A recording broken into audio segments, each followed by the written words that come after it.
Good morning student. मैं Rahul Kumar Lavania light के एक नई वीडियो के साथ। आज का हमारा जो टॉपिक है वो है laws of refraction. Law of refraction क्या होता है? तो कल हमारा जो टॉपिक था वो था रिफ्रैक्शन ऑफ लाइट। कल हम लोगों ने स्टडी किया था जब कोई रे ऑफ लाइट किसी एक मीडियम से ट्रेवल करते हुए दूसरे मीडियम में एंटर करता है तो अपना पाथ या डायरेक्शन चेंज कर लेता है।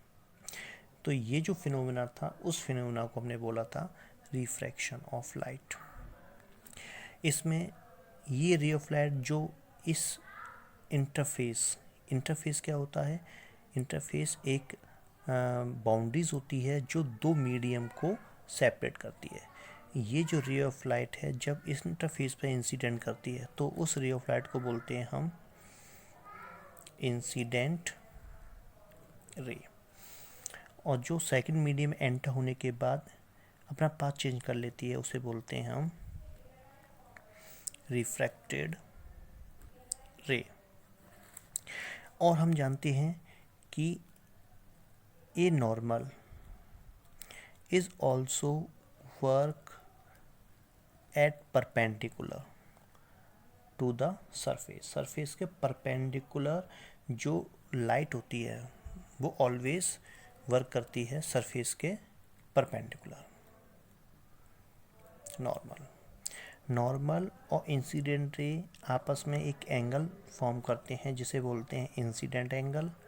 एंड रिफ्रैक्टेड रे और नॉर्मल जो एंगल फॉर्म करते हैं उसे बोलते हैं रिफ्रैक्टेड एंगल। तो इस कंटेंट को कल हम लोगों ने स्टडी किया था। इसी कंटेंट से आज का हमारा जो टॉपिक है लॉ ऑफ रिफ्रैक्शन को हम एक्सप्लेन करेंगे, रीड करेंगे। लॉ ऑफ रिफ्रैक्शन दो हैं, यानी रिफ्रैक्शन ऑफ लाइट जो है दो लॉ को एक्सप्लेन करता है। First law, incident ray, normal and refracted ray are lying on the same plane. ये तीनों ही एक ही प्लेन पर लाई करते हैं एट एन इंसिडेंट पॉइंट पर। That is the first law of refraction of light. Incident ray, refracted ray and normal are lie at incident point on a plane. It is the first law of refraction of light. And the second law क्या है? Second law define करता है the ratio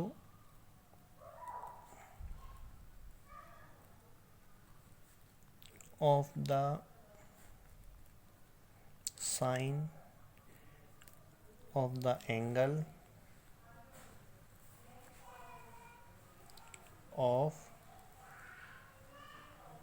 incidence to the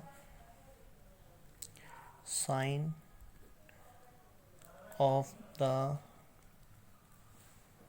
angle of refraction is constant. That is the two laws. First law, incident ray, refracted ray and normal are lies at incident point on a plane. Second law, the ratio of sine of the angle of incident to the sine of the angle of refraction is constant. यहाँ हमने constant use किया है। इस constant को हम n से represent करते हैं। n equal sine I over sine R. ये एक फॉर्मूला टर्म हमें रिप्रेजेंट होता है जो सेकंड लॉ को एक्सप्लेन करता है। सेकंड लॉ में साइन आई क्या होता है? The sine of the incident angle, 2 the sine of refraction angle. Sine of refraction angle, sine of incident angle, इन दोनों का जो रेशियो है वो एक कांस्टेंट होता है जिसे n से रिप्रेजेंट करते हैं। इस लॉ ऑफ रिफ्रैक्शन को हम एक अनदर लॉज के नाम से भी जानते हैं जिसे बोलते हैं स्नेल्स लॉ। कई बार बोर्ड के एग्जाम में पूछा गया what is the Snell law, तो हमें लॉ ऑफ रिफ्रैक्शन का सेकंड लॉ ही नोट आउट कर देना है। इसे हम स्नेल लॉ के नाम से भी जानते हैं। यहाँ हमने एक कांस्टेंट टर्म यूज़ किया था n। इस n को हम एक अनदर नेम से भी रिप्रेजेंट कर सकते हैं जिसे बोलते हैं रिफ्रैक्टिव इंडेक्स। इसे बोलते हैं रिफ्रैक्टिव इंडेक्स। यहाँ रिफ्रैक्टिव इंडेक्स को हमने n से रिप्रेजेंट किया है और n इक्वल होता है sine I upon sine R. तो इस टाइप से हम रिफ्रैक्टिव इंडेक्स का डेफिनेशन इस सेकंड लॉ को भी कह सकते हैं। सेकंड लॉ को भी हम इसका डिफाइन कर सकते हैं। रिफ्रैक्टिव इंडेक्स को और हम किस तरीके से डिफाइन कर सकते हैं, अनदर वे पर भी इसको डिफाइन किया जा सकता है। तो अनदर वे डेफिनेशन इसका हो सकता है refractive index. It is defined as the ratio of the speed of light in vacuum to the speed of light in material medium. इस टाइप से हम लाइट की स्पीड के बेस पर भी रिफ्रैक्टिव इंडेक्स को डिफाइन कर सकते हैं। हम जानते हैं रिफ्रैक्टिव इंडेक्स को n से रिप्रेजेंट करते हैं, तो इसका फॉर्मूला इस डेफिनेशन के बेस पर होता है speed of light in vacuum to speed of light in material medium।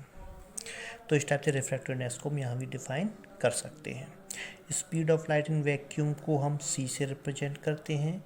Speed of light in material medium को हम v से रिप्रेजेंट कर सकते हैं। तो इस टाइप से इसका फॉर्मूला n = c/v भी होता है। अब क्वेश्चन हमारा ये है कि और कोई वे भी हो सकता है रिफ्रैक्टिव इंडेक्स को डिफाइन करने का। यस, हम इसको रे ऑफ लाइट की बेंडिंग के बेस पर भी डिफाइन कर सकते हैं। उसे हम डिफाइन कर सकते हैं इट इज एन एबिलिटी